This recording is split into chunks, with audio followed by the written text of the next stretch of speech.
charla, doctor Busto, darle la bienvenida al doctor Busto, doctor Cristian, profesor Ernesto, profesor Wilber. La charla se trata sobre las experiencias de investigación en el Departamento Académico de Ciencias de la Computación.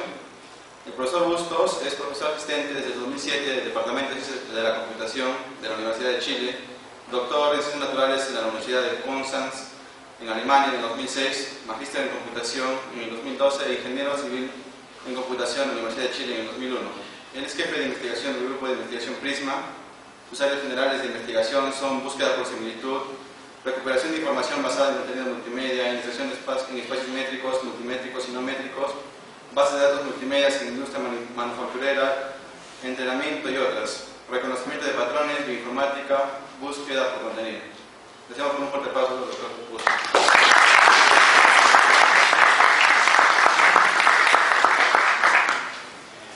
Muchas gracias por la introducción y buenos días a todos. Para mí es un placer poder estar acá y darles esta charla y agradezco a todos su presencia. ¿Me escuchan bien atrás?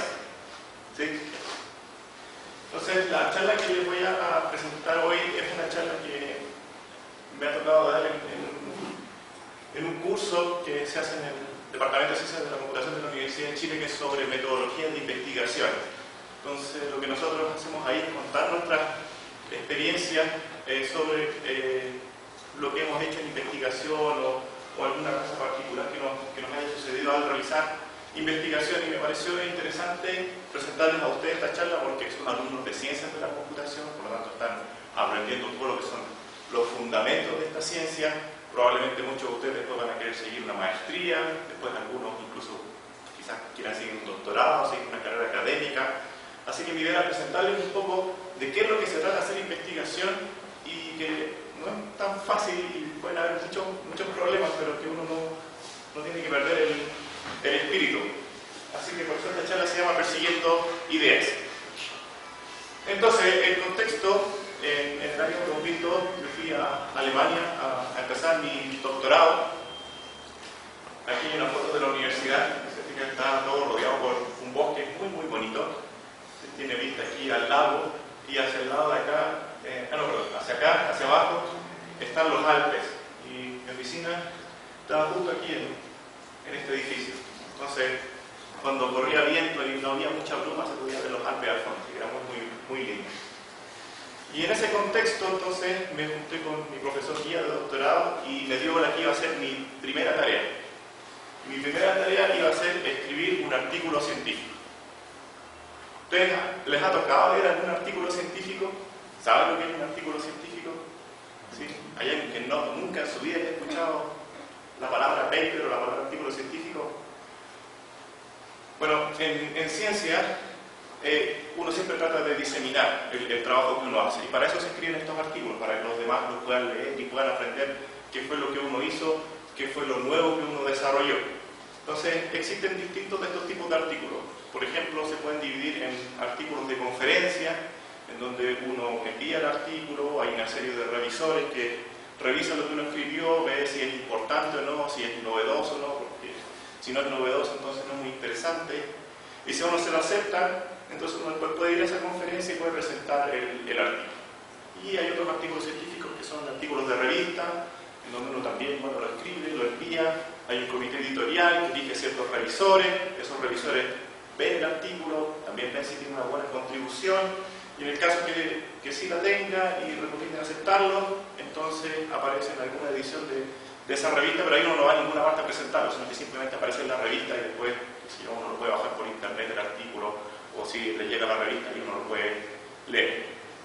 Entonces, en este caso, el tema del artículo que tenía que desarrollar era sobre utilizar combinación de descriptores para poder hacer búsquedas por similitud en modelos 3D. Entonces yo les voy a explicar de qué se trata el problema. Ellos tenían una colección de datos que eran estos modelos 3D. Se fijan, aquí hay modelos 3D de autos Fórmula 1, por aquí hay los modelos 3D de personas, aquí hay otros autos, no se alcanza a distinguir muy bien, pero no sé lo que será eso. Y otros modelos. Y el problema es que entonces, dado alguno en particular, quiero encontrar aquellos que sean parecidos. Entonces, por ejemplo, si mi consulta es un modelo 3D de un auto Fórmula 1, entonces lo que yo quiero es que el sistema automáticamente también me retorne los autos Fórmula 1 que estaban en la colección. Entonces, para eso lo que uno hace, bueno, hay toda una teoría por detrás, pero lo que uno hace es generar lo que se conoce un descriptor, que es una representación de este modelo 3D más simple, y con esa descripción uno puede empezar a ver si los otros modelos se parecen o no al que uno tiene de consulta, y después uno puede hacer un ranking de eso, los que son los más parecidos, los menos parecidos, y aquí lo que uno retorna son los que son los más parecidos. Entonces lo que ellos estaban estudiando es, si uno tiene varias formas de hacer estas descripciones 3D, entonces el problema era cómo se podían combinar esas descripciones para poder obtener un mejor resultado.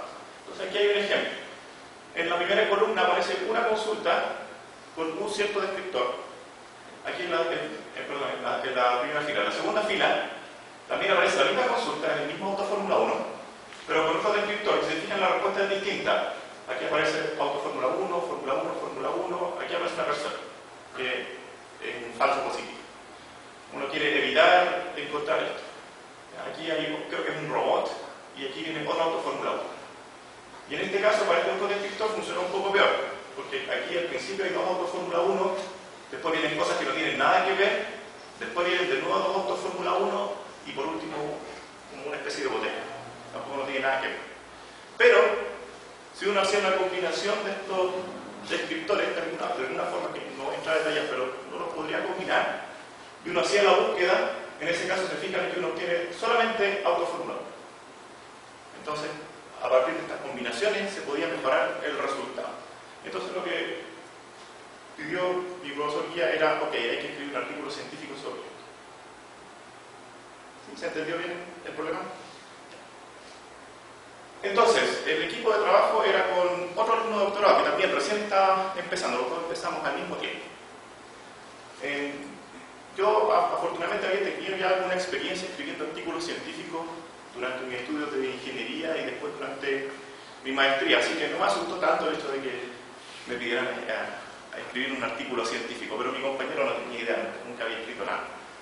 Así que, bueno, ahí teníamos que trabajar entre los dos y poder sacar este artículo adelante.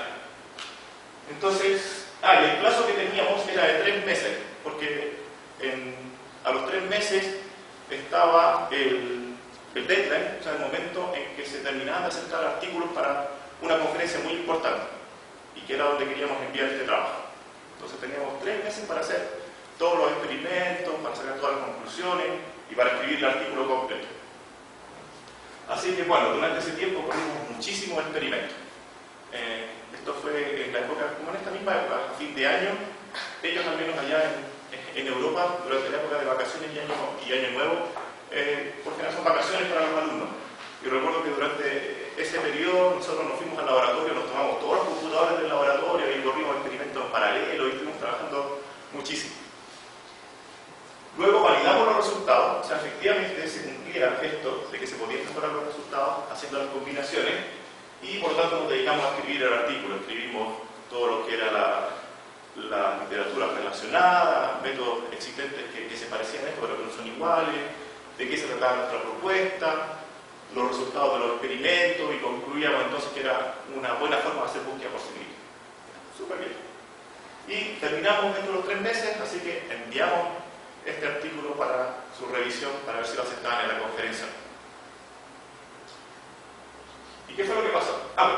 Lo enviamos, y desde que lo enviamos hasta que terminan de hacer la revisión pasaron 3 meses más. ¿Y qué fue lo que pasó 3 meses después? Bueno, nos dijeron que el artículo estaba rechazado. Bueno, en esta conferencia en particular habían 3 revisores distintos que miraban el artículo, lo leían y ellos daban su opinión. Y los comentarios no fueron ni muy buenos ni muy malos. Entonces quedó en una zona como gris, intermedia. Entonces no lo rechazaron inmediatamente, pero entonces asignaron un cuarto revisor para que lo leyera y decidiera si finalmente se aceptaba o no. Y ese cuarto revisor fue el que nos cortó. Y él dijo: a mí no me queda clara cuál es la contribución de este artículo. Y eso es algo muy importante cuando uno trabaja en investigación. uno siempre tiene que dejar bien claro qué es lo que se está contribuyendo, cuál es la idea novedosa, o cuál es el método novedoso que uno está implementando, o por qué lo que uno está presentando es importante. Y en ese sentido uno tiene que convencer a la persona que está revisando eso de que lo que uno está haciendo el trabajo que hace uno es fantástico, ya, lo mejor del mundo. Y en este caso, nosotros no pudimos traspasarle a este cuarto revisor qué éramos lo que nosotros queríamos contribuir. Entonces él decía, no, ellos presentaron un montón de resultados experimentales y está todo muy bonito, pero yo no entiendo qué es la contribución. Bueno, pero dado que los comentarios no habían sido tan malos y habíamos pasado a esta segunda etapa de revisión, en donde, bueno, ahí tuvimos la mala suerte de que no nos aceptaran, entonces decidimos mejorar nuestro artículo científico. Por lo tanto, decidimos trabajar más, tomar en consideración los comentarios que nos habían hecho, porque cuando uno le llega a una revisión, bueno, el revisor siempre pone, qué sé yo, de qué se trata el artículo, después pone sus opiniones, comentarios positivos, comentarios negativos, y a veces ellos mismos dan recomendaciones. Por ejemplo, este artículo se podría mejorar si es que uno, no sé, expande tal parte, o hace este otro experimento adicional, o lo compara con alguna técnica que uno no conocía y que es importante, es relevante compararlo, etc. Entonces, nosotros decidimos seguir trabajando en este artículo porque había comentarios positivos de los revisores. Y nosotros estábamos convencidos de que esta idea de combinar los descriptores era una idea buena y por lo tanto se podía sacar algo de provecho. Bueno, entonces hicimos una nueva versión tuneada de nuestro artículo, así como el auto aquí, que les voy explicando. Tomamos en consideración los comentarios que nos habían hecho los revisores, modificamos nuestro texto y dentro de todo este intertanto, mientras corregíamos nuestro artículo, se nos ocurrió una nueva idea, que es esta idea que nosotros le pusimos pureza. Y la pureza, para hacérselo bien sencillo, era una nueva forma de definir cómo hacer esta combinación de los descriptores. Ya no era simplemente tomar dos descriptores y pegarlos nomás y usarlos juntos, sino que era una manera un poquito más inteligente de ver cómo se podía hacer esa combinación. Porque por supuesto nosotros seguimos trabajando en nuestra investigación en el intertanto. Así que hicimos más experimentos, tuvimos más resultados, cada vez los resultados que se obtenían eran mejores, así que por lo tanto estábamos más convencidos de que esta idea era fantástica. Mejoramos el texto, mejoramos la presentación, así nos quedó el artículo y lo enviamos a otra conferencia, top, ¿ya? Una muy importante. Entonces, en el intertanto, habíamos tenido que estudiar mucho sobre este tema de la búsqueda por similitud. Y por lo tanto también habíamos aprendido mucho. Y no solamente uno presenta artículos científicos en las conferencias, sino que también existen lo que se llaman los tutoriales. Y los tutoriales son charlas que uno puede dar en una conferencia en donde le explica al resto de la audiencia sobre algún tema en particular o sobre algún aspecto de la investigación. Y nosotros pensamos que era una buena idea hablar sobre la búsqueda por similitud. Y entonces propusimos el tutorial a la misma conferencia a donde enviamos este artículo científico. ¿Ya? Y bueno, y hacer un tutorial en una de estas conferencias importantes también es muy bueno. En el fondo, a uno se le reconoce que es un experto en una cierta área y que por lo tanto le puede explicar a otros investigadores de qué se trata esa área. Bueno, y ahí estuvimos esperando entonces la decisión sobre el artículo. ¿Y ustedes qué creen que pasó? ¿Ah? Nuestra idea es fantástica, así que... ¿Sí? ¿Ustedes creen que lo rechazaron? Bueno, efectivamente lo rechazaron. Pero nos aceptaron el tutorial. ¿Ya? Así que, bueno, por lo menos pude ir a esa conferencia, hicimos el tutorial, estuvo muy bonito. ¿Ya? Pero el artículo fue rechazado.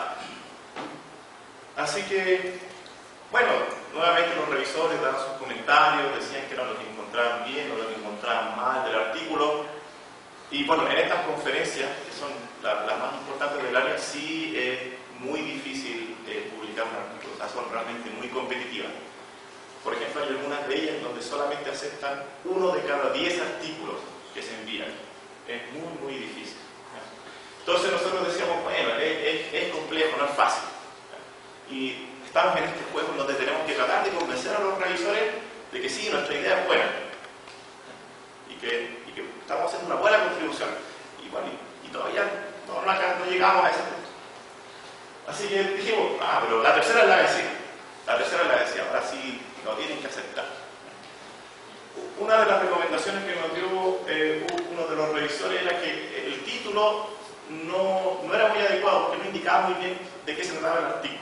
Entonces le cambiamos el título al artículo. Y de hecho eso puede ser importante porque a mí me ha tocado también ser revisor de artículos y de repente el título de verdad no tiene nada que ver con lo que se explica después. Entonces el problema es que cuando a uno le preguntan ¿qué artículos te gustaría revisar a ti? Por ejemplo, a la conferencia llegaron todos estos artículos y después uno puede escoger según los temas que a uno más le interese. Y de repente uno puede escoger solamente por el título basado en el resumen. Entonces si después resulta que el artículo se trata de otra cosa, nada que ver, sí es feo. Entonces le cambiamos el título al paper y lo seguimos mejorando, arreglando y lo enviamos a la tercera conferencia importante del año. En esa área que lo estamos enviando a conferencias del área de base de datos. Y hay como 3 que son las principales. Entonces aquí ya lo estamos enviando a la tercera. Nosotros decíamos, no, sí, ahora sí lo van a tener que aceptar. Entonces, en el intertanto, por supuesto, seguíamos haciendo nuestro trabajo de investigación. Y dentro de ese trabajo se nos ocurrió un tercer método que le pusimos Entropy Purity, que lo que hacía era formalizar la idea de la pureza que habíamos tenido originalmente, pero ahora encontramos un formalismo matemático que calzaba muy bien con lo que estábamos haciendo y por lo tanto ahora podemos decir, mira, en realidad esto tiene un formalismo matemático, así que tiene sentido lo que estamos haciendo. Por lo tanto eso hacía que nuestro artículo fuera más robusto, más sólido. Pero ya teníamos suficiente material como para empezar a escribir otro artículo. Así que de hecho esta nueva idea, que nosotros le llamamos Entropy Purity, ya no la agregamos a nuestro artículo, sino que hicimos un artículo nuevo. Que era una idea suficientemente nueva como para presentar en otra publicación. Y lo otro es que nos habíamos metido tanto en este tema de los modelos 3D, porque nosotros originalmente no éramos de esa área. Yo en mis estudios de ingeniería y de maestría me había enfocado más al área de algoritmos y al área de bases de datos. Pero yo no conocía nada de esta área de geometría computacional, mallas 3D, ni nada de eso. Solamente lo empecé a hacer por esta investigación. Pero como habíamos tenido que leer tanta literatura al respecto, ya sabíamos bastante. Entonces dijimos, ¿por qué no escribimos un artículo en donde se describan todas las técnicas que existen? Y esos artículos existen y se llaman surveys. Entonces un survey es un artículo donde uno habla extensamente sobre una cierta área de investigación. Y en este caso no había ningún survey en el área de descriptores 3D. Nosotros no lo encontramos. Entonces dijimos, aquí tenemos una buena oportunidad también para escribir otro artículo. Entonces, lo bueno que tienen estos artículos es que resumen toda la literatura, o sea, todo lo que se conoce sobre una cierta área hasta ese momento, y por lo tanto los investigadores que empiezan a realizar sus trabajos después de que se publiquen estos surveys, lo pueden tomar y rápidamente pueden saber todo lo que hay sobre esa área. Así, bueno, por ejemplo, evitan hacer algo de nuevo, algo que ya existe, y lo otro es que también ya conocen todo lo que hay y por lo tanto a partir de ahí pueden empezar a proponer ideas nuevas. Así que estos artículos son bien importantes. Y bueno, mientras estábamos escribiendo este artículo del survey y el otro artículo sobre el Entropy Purity, llegó la decisión sobre la tercera versión del paper. ¿Qué creen que pasó? Ustedes son muy poco optimistas, ¿sabes? Ustedes son muy pesimistas. Efectivamente lo rechazaron.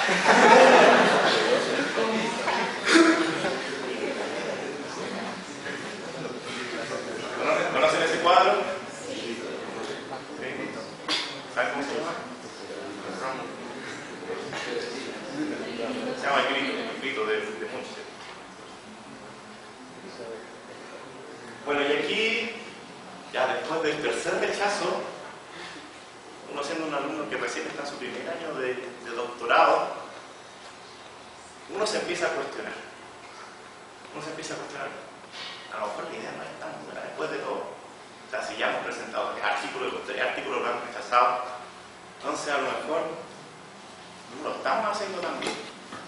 A lo mejor ustedes han tenido ese mismo sentimiento, no sé, cuando tomaron su primer curso de cálculo, o cuando, no sé, tomaron algún curso que les haya costado. A todos nos ha costado algún ramo durante nuestro estudio. Y que a uno le va mal, y uno estudia, y después llega a la siguiente prueba, y uno igual le va mal. Entonces ahí uno se empieza a cuestionar, a lo mejor yo estoy mal, no debería estar estudiando esto, debería estar estudiando otra cosa. En este caso es como la misma sensación. Ya hemos intentado 3 veces y no nos resulta, y la gente sigue diciendo que nuestras ideas no son lo suficientemente buenas. Entonces, ¿qué hacer en ese caso? Bueno, nosotros decidimos seguir adelante igual, porque nosotros estábamos absolutamente convencidos de que nuestra idea era buena. A pesar de que todo lo que dijeron todos los revisores que nos rechazaron los artículos, nosotros decíamos, no, esta idea es buena, es novedosa, no lo ha publicado nadie, y por lo tanto es una buena contribución. Y son otros aspectos por los que estamos fallando. No hemos sido capaces de convencer a los revisores de lo bonito de nuestra idea. Así que decidimos reformular completamente nuestro artículo. Decimos, lo vamos a escribir de nuevo. Y ahora que tenemos más experiencia, que hemos ido ganando en todo este proceso, ahora tenemos una idea mejor de cómo tenemos que presentar. Así que, bueno, agregamos a este artículo la idea de la pureza, agregamos más experimentos comparando con otros métodos existentes para mostrarles a los revisores que realmente lo que presentábamos nosotros era mejor que lo que existía. Y bueno, de hecho terminamos haciendo 2 artículos distintos. Entonces, el primer artículo era la comparación de los métodos existentes, para mostrar que lo que nosotros estábamos haciendo tenía sentido. Pero a su vez también la investigación continuaba, si uno no deja de trabajar, uno sigue trabajando en las siguientes ideas. Entonces, el artículo con el método alternativo, que yo les conté de acá, ese sí fue aceptado, así que se lo puedo publicar. Surgió un nuevo tema de investigación que nosotros le llamamos la ingeniería de multidescriptores. O sea, ya tratamos de formalizar este problema, de hacerlo más abstracto, y en este caso tenemos muchos descriptores. ¿Cómo podemos hacer para mejorar el proceso de búsqueda con ellos? Y por supuesto una de las opciones era combinarlo, pero podían haber otras opciones también. De hecho, mi compañero de doctorado con el que estuvimos trabajando en todo este tema, él se dedicó a desarrollar otras técnicas que se basaban en esta idea de la ingeniería de multidescriptores, y de eso después finalmente él obtuvo su grado de doctor. Y otro problema que surgió era el problema de la eficiencia, porque existían métodos que permitían hacer esta búsqueda eficiente, pero solamente cuando había un descriptor. Si se ocupaban estas combinaciones de descriptores, entonces estos métodos no se podían aplicar en forma directa. Así que ahí había que hacer trabajo para modificarlos y ver si se podían utilizar, o sea, había que crear una técnica nueva para poder hacer entonces indexamiento de estos descriptores, de estas combinaciones de descriptores. Así que bueno, aquí la investigación seguía, y por mientras el otro artículo estaba enviado, y por supuesto había gente que lo estaba revisando. Bueno, ¿qué creen que pasó con ese artículo? Pero hoy sí es la 4ª vez.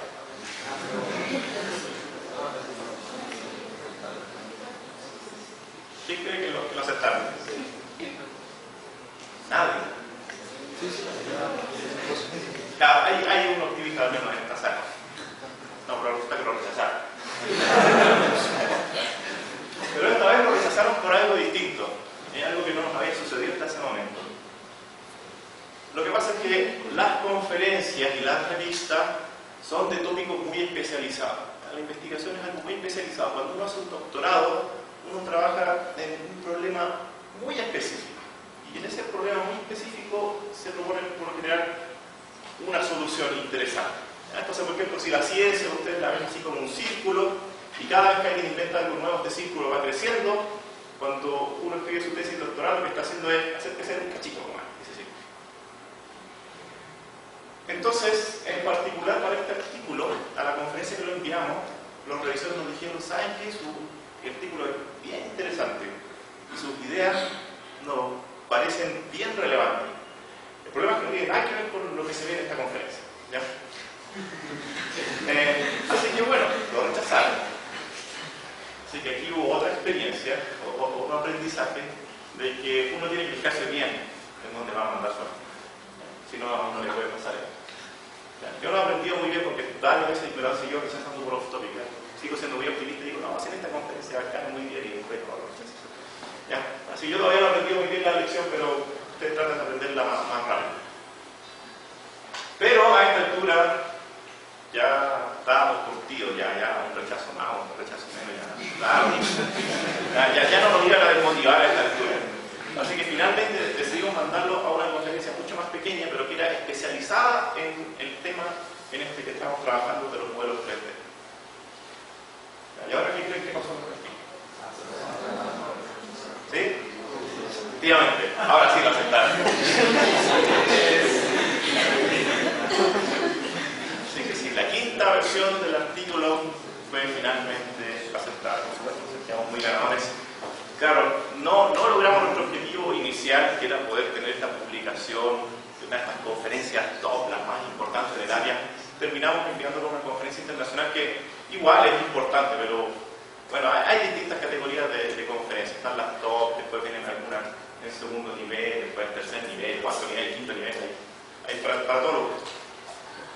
Así que esta era una conferencia pequeña pero especializada, y ahí sí dijeron, no, y sí, su técnica es súper interesante, súper relevante, así que pueden venir y presentar. Bueno, pero ahora recapitulemos qué fue lo que pasó en todo este proceso. Hubieron un montón de efectos laterales que en un principio nosotros no habíamos visualizado, porque la tarea era simplemente escribir un artículo científico sobre esta idea. Pero al final lo que pasó fue mucho más que eso. Pudimos publicar en otro artículo esta idea de la pureza. Pudimos publicar en otro artículo la idea de entropy purity, que eran todas ideas paralelas que se unían al momento para resolver el mismo problema. Pudimos presentar nuestro tutorial, esa sí fue en la conferencia 2, por lo menos ahí lo salió hoy. Y pudimos publicar nuestra revisión del estado del arte sobre esta área de investigación. Y esta publicación, esta sí es muy buena, porque salió en una revista que es muy prestigiosa, que solamente se dedica a publicar estas revisiones de un área de investigación.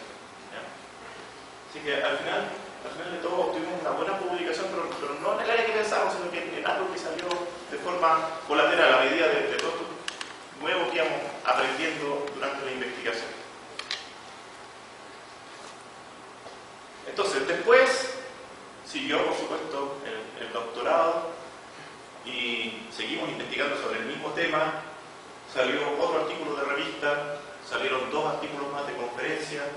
Pudimos publicar un capítulo de libros, también uno puede publicar en libros.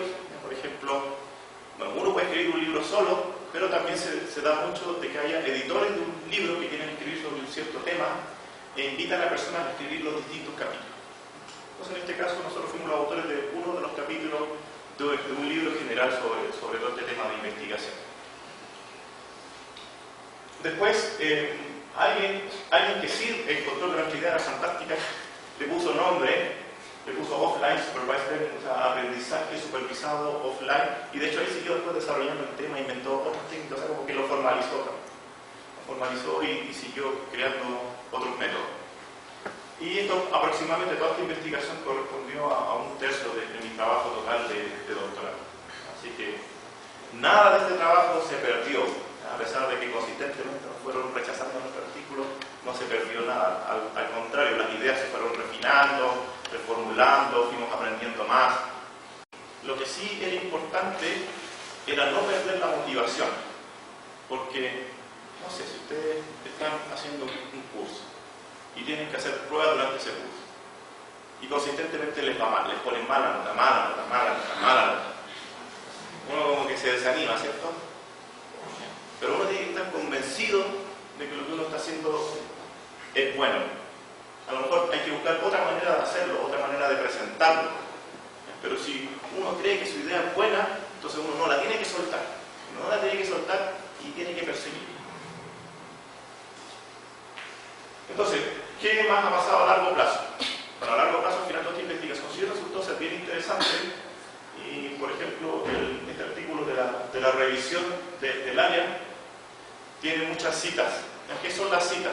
Ustedes, cuando leen un artículo científico, al final vienen citas de otros trabajos, en donde este artículo se pudo haber basado, o se pudo haber comparado, o pudo haber tomado algunas cosas fundamentales para poder seguir desarrollando las ideas. Entonces, cuando uno escribe un artículo científico, es porque uno quiere que los otros investigadores lo lean, y no solamente lo lean, sino que sigan desarrollando las ideas a partir del punto en donde uno lo dejó. Y por eso es muy importante fijarse en las citas, porque eso significa que toda esta gente leyó el artículo y sacó alguna idea nueva de eso. Entonces uno tiene que buscar, cuando uno escribe un artículo científico, de que los demás lo lean, se interesen en ese tema y quieran trabajar en ese tema. Así que si alguno de ustedes después sigue la carrera académica o sigue la carrera de investigador y quiere mandar un artículo a una conferencia y se lo aceptan y lo va a presentar, no es lo más importante que ustedes presenten todo el trabajo ante el público. Lo que ustedes tienen que hacer es convencer a la audiencia de que su tema es interesante y por lo tanto ellos van y lo leen. Eso es lo que ustedes tienen que hacer cuando presenten su artículo. Uno de los artículos de revista que se generó también, tiene bastante citas, así que nosotros estamos muy contentos de que al final fue algo que le interesó a otros investigadores. Bueno, esto estrechó por supuesto lazos de colaboración con investigadores extranjeros, en este caso que era mi compañero de doctorado, que es un alemán, y que hasta el día de hoy seguimos trabajando juntos. A partir de este tema también se generó un proyecto de investigación, Fondesit es la agencia en Chile que financia proyectos de investigación en ciencia básica, que fue entre los años 2007 y 2009. Después sirvió de base para trabajos de títulos de ingenieros y también de maestría. Esto impulsó esta área de cómo hacer la eficiencia en estas combinaciones de descriptores, que fue un área nueva que salió. Y se siguen produciendo publicaciones. Hasta el día de hoy seguimos trabajando en ese tema. Así de importante resultó ser. Otros 3 artículos de conferencia, otros 3 artículos de revista, y todavía seguimos escribiendo. Entonces, ¿cuáles son las moralejas que yo les quiero transmitir a todos ustedes? Primero, cuando escriban un artículo científico, si les toca hacer ese trabajo, sean muy claros en cuál es la contribución. Ojalá en el resumen esté puesto la contribución de este artículo y bien claro. Y después, por supuesto, que en su artículo lo desarrollen. Tienen que saber escoger bien la comunidad científica donde van a mandar su artículo. Por ejemplo, nosotros tratamos de mandar todos estos artículos al área, a la comunidad científica de bases de datos, y resulta que ellos no estaban interesados en esta área. Entonces, no encontraron la relevancia de nuestras ideas. Pero cuando la empezamos a mandar al área más específica sobre modelos 3D y a otras áreas, después a áreas de multimedia, ellos sí lo encontraron interesante. Entonces, bueno, y cuando escogimos mal la conferencia nos rechazamos porque éramos off-topic, no estábamos en el tema. Así que tienen que fijarse bien en dónde van a mandar su trabajo. Y lo otro es que las ramificaciones de una investigación pueden ser súper variadas. Si cuando uno empieza a hacer una investigación, uno no sabe dónde va a terminar. Uno puede empezar con una idea, y por lo tanto uno sigue esa idea, trata de desarrollarla, pero resulta que en el intertanto pueden surgir nuevas ideas. Y a veces esas nuevas ideas pueden ser más interesantes que lo original. Y uno nunca tiene que cerrarse. Uno siempre tiene que estar abierto a explorar nuevas cosas, a discutir con otras personas sobre estas ideas. Siempre surgen ideas nuevas cuando uno discute, cuando uno conversa. La investigación actualmente ya no se hace solo. Creo que ya no existe casi nadie que se encierre en su oficina y trate de pensar en una idea y trate de desarrollarla. La investigación es colaborativa. Uno conversa las ideas. De hecho, me ha pasado muchas veces de que estoy conversando con algún colega investigador y él me cuenta lo que está haciendo, y a partir de eso, a mí me surge una idea sobre otra cosa, que puede tener relación o no sobre lo que yo estoy haciendo, y al revés también, yo le estoy hablando de lo que yo hago, y él ve una posible extensión a su trabajo, y uno nunca sabe cuándo va a ocurrir eso. Así que es muy importante conversar, colaborar, discutir las ideas, no quedarse solo trabajar. Siempre esto tiene que ser colaborativo, discutir mucho. Y en todas estas discusiones siempre van surgiendo ideas nuevas. Puede ser que muchas de esas ideas al final no funcionen. Dentro de mi carrera de investigador han habido muchas ideas que después las hemos probado y han sido un fracaso absoluto. Pero no importa, porque siempre van a haber algunas que sí van a ser buenas. Y esas son las que ustedes tienen que seguir desarrollando. También es importante tener una visión a largo plazo de la investigación. O sea, que ustedes empiezan a trabajar en un cierto tema, tienen que ver cómo se puede seguir proyectando, hacia dónde puede apuntar, qué temas nuevos pueden surgir, porque esas también son contribuciones interesantes que se pueden hacer. Pero lo más importante de todo es que nunca tienen que dejar de perseguir sus ideas y nunca perder el espíritu. Si ustedes creen que sus ideas son buenas, persigan. Eso sería todo.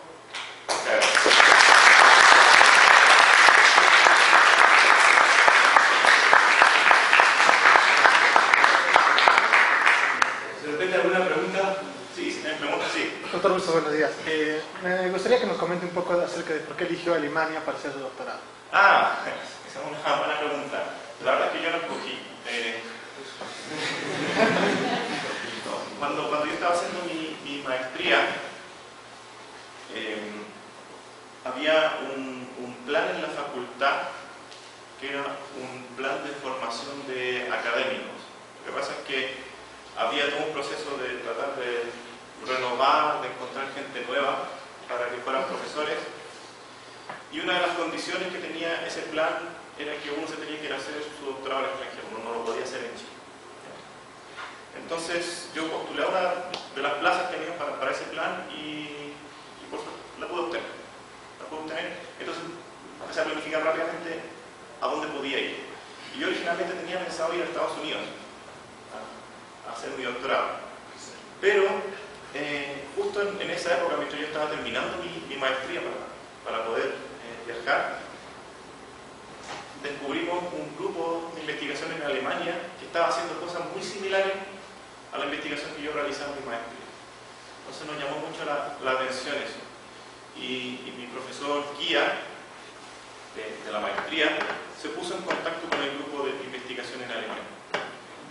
Y a ellos también les llamó la atención lo que estábamos haciendo nosotros. Entonces ellos ofrecieron que yo pudiera postular a trabajar con ellos, a una plaza. Y yo postulé y ellos aceptaron. Entonces ahí pude ir a trabajar con ellos, pero en realidad nunca había planificado ir a Alemania en un principio. O sea que surgió esta oportunidad y bueno, aquí ellos dijeron sí, te puedes venir a hacer el doctorado con nosotros. Yo no lo pensé y partí. Bueno, eso tuvo otros problemas porque, por ejemplo, entre el momento en que dijeron que sí, que podía viajar y que aquí finalmente pasó muy poco tiempo, entre medio tuve que hacer mi examen de grado de la maestría y una de las cosas que no pude hacer fue estudiar aunque fuera un poco de alemán porque yo no sabía nada, así que llegué sin saber ni una palabra de alemán allá y eso sí fue bastante duro. ¿Ya? En todo el proceso después de tener que aprender el idioma y es un idioma muy difícil.